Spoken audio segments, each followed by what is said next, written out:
ओम श्री परमात्मने नमः। ओम श्री गुरुवे नमः। अथ चतुर्थोध्यायः। श्लोक नंबर 4.16। ये श्लोक है किम कर्म किम कर्मेति कवयो व्यत्र मोहिताः। किम कर्मेति कवयो व्यत्र मोहिताः। तत्ते कर्म प्रवक्ष्यामि यज्ञात्वा मोक्ष्यसे शुभात्। एक बार फिर बोलती हूँ। किम कर्मेति कवयो व्यत्र मोहिताः। तत्ते कर्म प्रवक्ष्यामि यज्ञात्वा मोक्ष्यसे शुभात्। कहा है किम कर्म किम कर्म क्या है। किम कर्मेति, किम प्लस अकर्म प्लस इति। अकर्म क्या है, कर्म क्या है, अकर्म क्या है, इति इस प्रकार। कव्योप्यत्र कहा है वर्ड कव्यः प्लस अपि प्लस अत्र। यहाँ पर अत्र इस विषय में कवि बड़े बड़े विद्वान, अपि भी बड़े बड़े विद्वान भी मोहिताः मोहित हो जाते हैं, विचलित हो जाते हैं, वो समझ नहीं पाते। कहा है कर्म किम, कर्म क्या है। अकर्म किम, अकर्म क्या है। अत्र इस विषय में, इति इस प्रकार। कवयः बड़े बड़े विद्वान, मोहिताः विचलित हो जाते हैं। आगे भगवान ने कहा है तत्ते, तत् प्लस ते। तत् का मतलब है वह, ते तत्कर्म वह कर्म तत्व, ते प्रवक्ष्यामि तुझे भली भांति समझाऊंगा। प्रवक्ष्यामि भली भांति समझाऊंगा या कहूँगा। यज्ञ ज्ञात्वा, यत् प्लस ज्ञात्वा जिसे जानकर, अशुभात मोक्ष से, वर्ड है मोक्ष से शुभात, मोक्ष से प्लस अशुभात। अशुभात कहा है अशुभ से, अर्थात इस संसार बंधन से, संसार के बंधनों से, मोक्ष से तू मुक्त हो जाएगा। कर्म क्या है, अकर्म क्या है, इस विषय में बड़े बड़े विद्वान भी विचलित हो जाते हैं। हे अर्जुन, तुझे वह कर्म तत्व भली भांति समझाऊंगा जिसे जानकर, जिसे समझकर तू इस अशुभ संसार रूपी बंधन से मुक्त हो जाएगा। आमतौर पर साधारण मनुष्य शरीर और इंद्रियों की क्रियाओं को ही कर्म मान लेते हैं, और ये शरीर इंद्रियों की क्रियाएं अगर बंद हो जाएं तो उसी को अकर्म समझ लेते हैं। और कहा गया है कि शरीर, मन तथा वाणी से होने वाली क्रियाओं को भी कर्म माना गया है। जब तक व्यक्ति संबंध नहीं बनाता तब तक वो क्रियाएं हैं, लेकिन जब संबंध बना लेता है तब उसे क्रियाएं वही हैं, उसे अपने में होती हुई नजर आती हैं। जैसे आंखों का झपकना, नाड़ियों में रक्त का संचार होना, भोजन का पचना, तो ये सारी क्रियाएं हैं। लेकिन जब मैं कहता हूँ मैंने शरीर से संबंध बांध लिया, तो मैं कहता हूँ मेरी आंखें झपक रही हैं, मैं भोजन कर रहा हूँ, तो वास्तव में जब तक संबंध नहीं माना तब तक क्रियाएं हैं, और जब संबंध बना लेता है व्यक्ति तब वह कर्म बन जाती हैं। और भाव के अनुसार कर्म की संज्ञा होती है। कर्ता का भाव बदलने पर कर्म की संज्ञा भी बदल जाती है। कर्म स्वरूप से सात्विक दिखता हुआ भी राजस या तामस हो जाता है। जैसे कोई देवी की पूजा कर रहा है या कोई किसी अन्य देवता की पूजा कर रहा है, तो वह स्वरूप से तो कर्म सात्विक है, लेकिन वही पूजा अगर वो कामना को रख कर करता है तो वही कर्म राजस बन जाता है। और वही पूजा अगर किसी के नाश के लिए करता है, कई बार जब लोग चोरी करने जाते हैं तो देवी की आराधना करके जाते हैं, तो गलत काम करने के लिए जा रहे हैं, तो कहा है कि वही कर्म जो है वो तामस बन जाता है।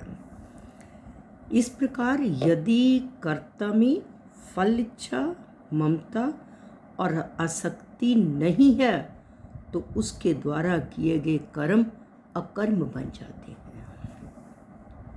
और ये कर्म बंधन में डालने वाले नहीं होते, अर्थात फिर व्यक्ति आने जाने वाली परिस्थिति से सुखी दुखी नहीं होता। केवल बाहरी क्रिया करने अथवा ना करने से कर्म के वास्तविक स्वरूप का ज्ञान नहीं होता। इस विषय में जो बड़े बड़े विद्वान भी हैं विचलित हो जाते हैं, वे कर्म के तत्व को समझ नहीं पाते। और जिस क्रिया को वे कर्म मानते हैं वह कर्म भी हो सकती है, अकर्म भी हो सकती है और विकर्म भी हो सकती है। और क्योंकि कर्ता के भाव के अनुसार कर्म का स्वरूप बदल जाता है। भगवान यही कह रहे हैं कि हे अर्जुन, मैं तुझे बता रहा हूँ कि वास्तव में कर्म क्या है और वह क्यों हमें बांधता है, कैसे हमें बांधता है, कैसे हम उससे मुक्त हो सकते हैं, ये सब कुछ मैं बताऊंगा, जिससे तू कर्मों के बंधन से मुक्त हो जाएगा।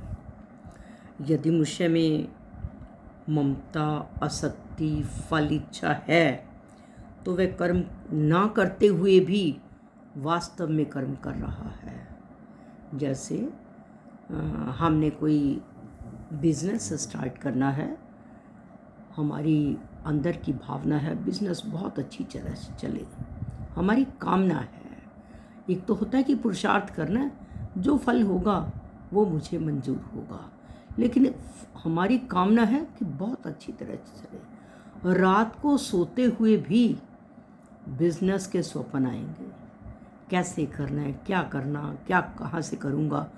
तो ये चीज़ उसके मन के अंदर भी भावनाएं जो चल रही हैं, इसका मतलब वो कर्म ना करते हुए भी वास्तव में कर्म तो नहीं हो रहा, लेकिन वो कर्म वास्तव में कर्म हो रहा है ना करते हुए भी। मन में तो उसकी स्फुरणाएं, उसके विचार जो हैं वो चल रहे हैं, अर्थात वास्तव में कर्म ना करते हुए भी वास्तव में कर्म हो रहा है, अर्थात कर्मों से लिप्तता है। और याद रखें हम कि अगर हम कर्मों में लिप्त हैं, कामना को रख कर कर्म किए जाते हैं, तब इंसान कर्म ना करते हुए भी वास्तव में कर्म कर रहा है। और अगर कामना, ममता, आसक्ति की फल इच्छा नहीं है तो फिर वह कर्म करते हुए भी नहीं कर रहा, अर्थात किसी ने अकर्म का मतलब कर्म करते हुए भी नहीं कर रहा। जब इच्छा नहीं है तो हमारी अकर्म है। जैसे कोई धर्मशाला का या किसी आश्रम का निर्माण हमने कराना है, तो जब हम परमात्मा पर आश्रित हैं तो परमात्मा विभिन्न प्रकार के हेल्पर उसके लिए भेज देता है। तो जो ज्ञानी है उसे ये सोचना नहीं पड़ता कि क्या होगा, वो रात को ऐसे स्वप्न नहीं लेता, वो सिर्फ सेटिस्फैक्शन है उसे, और बहुत धैर्यशीलता है उसमें। वह जिस प्रकार से कर्म शुरू करना है, हड़बड़ाहट में नहीं, वो बहुत संतुष्टि में कार्य करता है। तो फिर कहा गया है कि वह कर्म करते हुए भी कर्म नहीं कर रहा, कि वास्तव में कर्म हो रहा है, परमात्मा ने कोई ना कोई उसकी सहायता के लिए सब कुछ भेज दिया, पूरी टीम तैयार है काम करने के लिए, लेकिन उसे किसी प्रकार की कोई चिंता नहीं। वह सहज भाव से अपना बिल्कुल कामना ममता आसक्ति से रहित होकर कर्म कर रहा है। वह करते हुए भी ऐसे लगता है कर्म नहीं कर रहा। कहा कि अगर कर्ता निर्लिप्त है तब कर्म करना या ना करना दोनों अवस्थाओं में अकर्म है, और अगर कर्ता लिप्त है तो फिर कर्म करना या ना कर्म करना दोनों ही कर्म जो है वो बांधने वाले हैं। अर्थात कामना को रखकर जब हम कर्म करते हैं तो हमारे कर्म जो है वो बांधने वाले हो जाते हैं। और हमने वास्तव में यही याद रखना है कि कर्म क्या है, कर्ता के मुताबिक। कामना ममता आसक्ति से युक्त होकर किया जाता है वो कर्म है, और वो बंधन में बांधने वाला है। अगर कामना ममता आसक्ति से रहित होकर कर्म किया जाता है तो वो अकर्म है, उसमें दूसरों का सुख छुपा है, वे कर्म यज्ञ बन जाते हैं। और आगे कहा है, इसके बारे में कर्म और अकर्म को पहचानने में बड़े बड़े विद्वान भी विचलित हो जाते हैं। साधारण मनुष्य में यह सामर्थ्य नहीं है कि वे कर्म और अकर्म का तात्विक निर्णय पहचान सकें। शास्त्रों के बड़े बड़े ज्ञाता भी इसमें विचलित हो जाते हैं। कर्म और अकर्म का तत्व जानने में उनकी बुद्धि चकरा जाती है। अर्थात इसका कर्म तत्व का रहस्य कर्म योग से सिद्ध हुए अनुभवी तत्वज्ञ पुरुष, ज्ञानी पुरुष जानते हैं या फिर परमात्मा जानते हैं। और जीव जिन कर्मों से बंधा है उन्हीं कर्मों से मुक्त होगा। और भगवान ये कहते हैं कि मैं तुझे वही कर्मों का तत्व बताऊंगा कि जिससे तू कर्म करते हुए इस जन्म मरण रूपी बंधन से मुक्त हो जाएगा। और कर्म करने के दो मार्ग हैं, एक प्रवृत्ति मार्ग और एक निवृत्ति मार्ग। प्रवृत्ति मार्ग कर्म करना और निवृत्ति मार्ग कर्म ना करना। ये कर्म दोनों ही बांधने वाले नहीं हैं। बांधने वाली अगर है तो कामना ममता आसक्ति है, और अगर कामना ममता आसक्ति से युक्त होकर कर्म करते हैं तो कर्म बांधने वाले हैं, हम आने जाने वाली परिस्थिति से सुखी दुखी होते हैं। अगर कामना ममता आसक्ति से रहित होकर कार्य करते हैं तो वही कर्म हमें मुक्त करने वाले हैं, और हम आने जाने वाली परिस्थिति से सुखी दुखी नहीं होते। और आगे कहा है, कर्मों में योग ही कुशलता है। अर्थात कर्म बंधन से छूटने का वास्तविक उपाय जो है वो योग है। अर्थात जब हम समत्व योग में होकर कर्म करते हैं, कामना ममता आसक्ति से रहित होकर कर्म करते हैं, तब ये कर्म हमें बंधन से छुड़ाने वाले हैं। और जीव स्वयं शुभ है, और ये सारा शरीर, ये हमारा संसार जो है परिवर्तनशील है।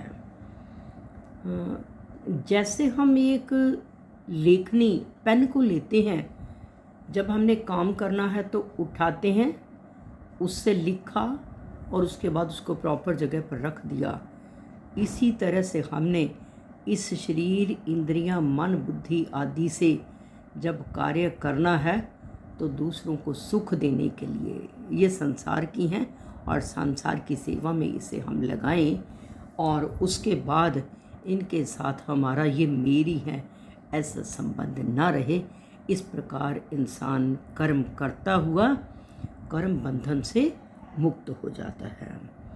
और कहा है कि जीव स्वयं परमात्मा का अंश होते हुए परमात्मा से विमुख होकर जब इस नाशवान संसार की तरफ बढ़ता है और संसार में ही फंस जाता है, तब वो परमात्मा से विमुख हो जाता है और ऐसा करने से वो संसार में ही फंसा रहता है। तो अगर इस कर्म तत्व को अच्छी तरह से हम जान लें कि कर्म क्या है और अकर्म क्या है, तब हम इस संसार बंधन से मुक्त हो जाएंगे। अर्थात हमें हमारे कर्म अकर्म होने चाहिए।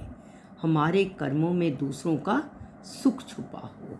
हमारा जो कर्म हो हमारे शरीर, मन तथा वाणी से किसी प्रकार किसी को किसी तरह की चोट न पहुँचे, तब हमारा वो अकर्म है।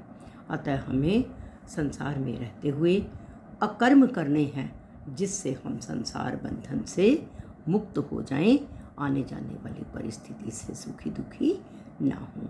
सर्वे भवन्तु सुखिनः, सर्वे सन्तु निरामया, सर्वे भद्राणि पश्यन्तु, माँ कश्चित् दुःख भाग् भवेत्, माँ कश्चित् दुःख भाग् भवेत्। बोल गौ माता की जय। श्री कृष्ण अर्पणम अस्तु।